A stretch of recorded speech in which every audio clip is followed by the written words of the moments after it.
효소의 신체 내 작용과 효소 보충 방법.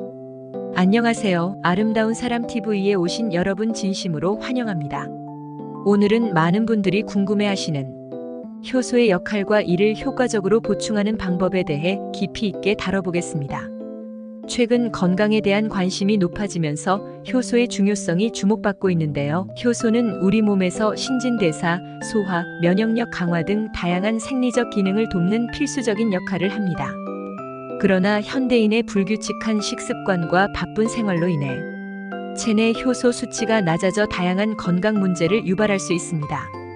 더불어 나이가 들수록 효소 수치는 자연스럽게 감소하기 때문에 특히 중년과 시니어 세대에게 효소 보충이 중요합니다. 오늘 영상에서는 효소가 우리 몸에서 어떤 역할을 하는지, 부족할 때 발생할 수 있는 문제들, 그리고 효소를 어떻게 보충할 수 있는지를 자세히 설명드리겠습니다. 시청자 여러분의 구독과 좋아요는 영상 제작에 큰 힘이 됩니다. 구독 버튼이 부담되시면 좋아요만 눌러주셔도 됩니다. 1. 효소란 무엇인가? 효소의 기능과 신체 내 역할. 효소의 정의와 중요성. 효소는 단백질로 구성된 촉매제로 우리 몸에서 일어나는 모든 화학 반응을 효율적으로 진행되도록 도와줍니다. 예를 들어 음식물을 분해하여 체내에 필요한 영양소를 흡수하게 하거나 에너지를 생성하고 면역 기능을 강화하는 데 필수적입니다. 효소 없이는 신체의 대사 과정이 정상적으로 이루어질 수 없으며 각종 생리적 기능들이 느려지거나 중단될 수 있습니다. 효소는 크게 두 가지로 나눌 수 있습니다. 소화효소. 우리가 먹은 음식을 분해하여 흡수할 수 있도록 돕습니다. 예를 들어 아밀라제는 탄수화물을, 프로테아제는 단백질을, 리파아제는 지방을 분해합니다. 대사효소. 세포 활동을 지원하며 체내 에너지 생성과 독소 배출을 돕습니다. 또한 세포 재생, 염증 감소, 면역 체계 강화 등 전반적인 건강에 기여합니다.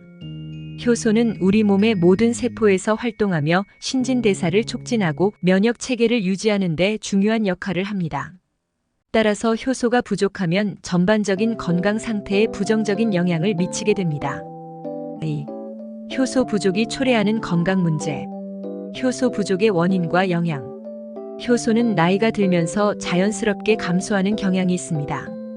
특히 40대 이후에는 체내 효소 수치가 급격히 줄어들기 시작해 60대에 이르면 20대의 절반 이하로 감소할 수 있습니다. 또한 불규칙한 식습관, 가공식품 섭취, 스트레스, 운동 부족 등은 효소 소모를 가속화시키고 부족하게 만듭니다. 효소 부족 시 나타나는 주요 문제들. 1. 소화 문제 및 영양 흡수 저하. 효소가 부족하면 음식물이 제대로 분해되지 않아 소화불량, 복부, 팽만, 변비 또는 설사와 같은 소화 문제가 발생할 수 있습니다. 특히 탄수화물, 단백질, 지방이 완전히 분해되지 않으면 위산 역류, 속쓰림을 유발할 수 있습니다. 음식에서 영양소를 제대로 흡수하지 못해 영양 결핍이 생기며 이는 체력 저하와 만성 피로로 이어질 수 있습니다. 장기적으로는 빈혈, 골다공증 같은 질환이 발생할 수도 있습니다. 2. 피로와 에너지 부족. 효소는 에너지 생성 과정에 필수적인 역할을 합니다. 효소가 부족하면 세포 내 에너지 생성이 저하되어 만성 피로와 무기력증을 유발합니다. 특히 운동 후 회복 속도가 느려지고 일상생활에서도 쉽게 피로감을 느끼게 됩니다. 활동량이 줄어들면 대사 속도도 감소하여 체중 증가로 이어질 수 있습니다. 3. 면역력 저하와 염증 반응. 효소는 체내 독소를 제거하고 해독 작용을 돕기 때문에 부족하면 면역력이 저하됩니다. 이는 감기, 바이러스 감염 등의 질환에 쉽게 노출되도록 만듭니다. 또한 체내 염증 반응이 증가하여 관절염, 피부 트러블 예를 들어 여드름, 건선, 아토피 등 증상을 악화시킬 수 있습니다. 4. 혈당 및 대사 문제.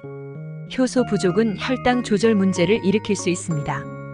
체내 대사 효소가 부족하면 인슐린 저항성이 높아지고 이는 체중 증가와 당뇨병으로 이어질 수 있습니다. 특히 중장년층과 고령층은 대사 효소의 부족으로 대사증후군이 발생할 위험이 커집니다. 3. 식이요법을 통한 효소 보충법. 효소를 자연스럽게 보충하는 가장 좋은 방법은 식이요법입니다. 특정 식품들은 자연적으로 효소를 많이 함유하고 있어 이를 섭취함으로써 체내 효소를 효과적으로 보충할 수 있습니다. 추천식품 파파야. 파파이는 단백질분해 효소로 육류 소화에 도움을 줍니다. 파인애플. 브로멜라인이 포함되어 염증을 줄이고 소화를 촉진합니다. 발효식품 김치, 된장, 요구르트, 나토 등은 체내 효소 활동을 촉진하고 장내 유익균을 증식시켜 소화 기능을 개선합니다. 신선한 채소와 과일. 특히 녹황색 채소는 항산화 성분과 비타민이 풍부해 효소 활동을 활성화시킵니다. 생강과 강황 항염증 효과가 있는 향신료로 대사 효소 활동을 촉진합니다. 식단 팁. 신선한 과일과 채소를 매일 섭취하고 가공식품을 줄이는 것이 중요합니다. 특히 식사 전에 생채소를 섭취하면 소화 효소의 작용을 더욱 촉진할 수 있습니다. 충분한 물 섭취도 중요합니다. 하루에 2리터 이상의 물을 마셔 체내 대사 기능을 활성화하세요. 4. 효소 보충제의 필요성과 선택 방법. 바쁜 현대 생활 속에서 신선한 음식을 매번 준비하기가 어렵다면 효소 보충제를 통한 효소 보충이 필요할 수 있습니다. 효소 보충제의 필요성. 식사 준비가 어려운 경우나 소화 기능이 약한 사람들, 특히 고령층과 만성 질환이 있는 사람들에게 효소 보충제는 필수적입니다. 효소 보충제는 다양한 소화 효소와 대사 효소가 혼합되어 한 번에 여러 종류의 효소를 보충할 수 있어 편리합니다. 효소 보충제 선택 시 유의사항. 1. 천연 성분으로 만들어진 제품을 선택하세요. 화학 성분이 포함된 보충제는 오히려 건강에 해로울 수 있습니다. 2. 다양한 소화 효소 아밀라제, 프로테아제, 리파아제 등이 포함된 제품을 선택하면 여러 종류의 음식을 소화하는 데 도움이 됩니다. 3. 장용 코팅이 되어 있는지 확인하세요. 효소는 위산에 민감하기 때문에 장까지 안전하게 도달하도록 설계된 제품이 더 효과적입니다. 4. 프로바이오틱스와 함께 복용할 수 있는 제품을 선택하면 장내 유익균이 증식하여 소화 기능을 더욱 강화할 수 있습니다. 5. 효소 보충제를 효과적으로 활용하는 방법.